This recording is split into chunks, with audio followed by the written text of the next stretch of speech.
আসসালামু আলাইকুম ওয়া রাহমাতুল্লাহি ওয়া বারাকাতুহু। আজ আমি আপনাদের সম্মুখে শবে কদর সম্পর্কে কিছু কথা আলোকপাত করব।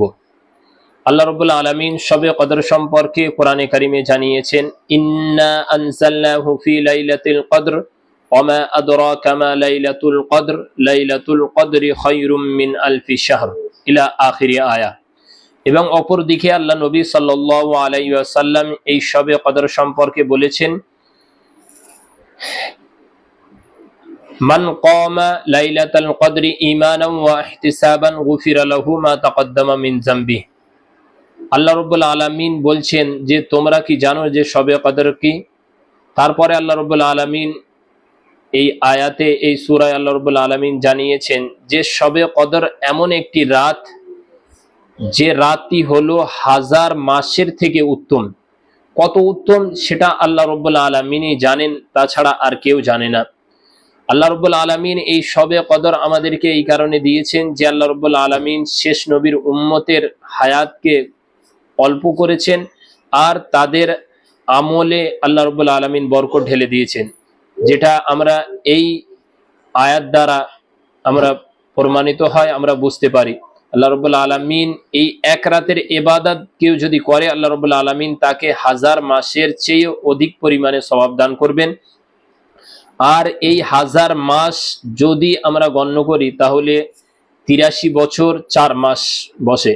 অপরদিকে আল্লাহ নবী সাল্লাল্লাহু আলাইহি ওয়াসাল্লাম এই শবে কদর সম্পর্কে বলেছেন, মান কামা লাইলাতাল কদরি ঈমানান ওয়া ইহতিসাবান গুফিরা লাহু মা তাকদ্দামা মিন যামবি। ইয়ানি যে ব্যক্তি লাইলাতুল কদরে সওয়াবের আশা নিয়ে নেকির উদ্দেশ্যে আল্লাহ রাব্বুল আলামিনকে সন্তুষ্ট করার জন্য যে রাত জাগ্রত করবে, যে রাত্রে আল্লাহর ইবাদত করবে, আল্লাহ রাব্বুল আলামিন তাকে কি করবেন? তাকে আল্লাহ রাব্বুল আলামিন তার সমস্ত পিছনের গুনাহ খাতাকে মাফ করে দেবেন। তো আমরা সকলেই যেন এই রাতকে কাজে লাগাই। এই রাত আমাদের জিন্দেগিতে সবসময় আসে না, আল্লাহ রাব্বুল আলামিন আমাদেরকে দিয়েছেন, তাই এই রাতকে আমাদেরকে কাজে লাগাতে হবে। এই রাত সম্পর্কে বলা হয়, আল্লাহ নবী সাল্লাল্লাহু আলাইহি ওয়াসাল্লাম বেশি করে বলেছেন যে তোমরা রমজান মাসে শবে কদর তালাশ করো। যদি রমজান মাসে না হয়, পুরো রমজান মাস না করতে পারো, তাহলে রমজান মাসের শেষ 10 রজনীতে তালাশ করতে বলেছেন।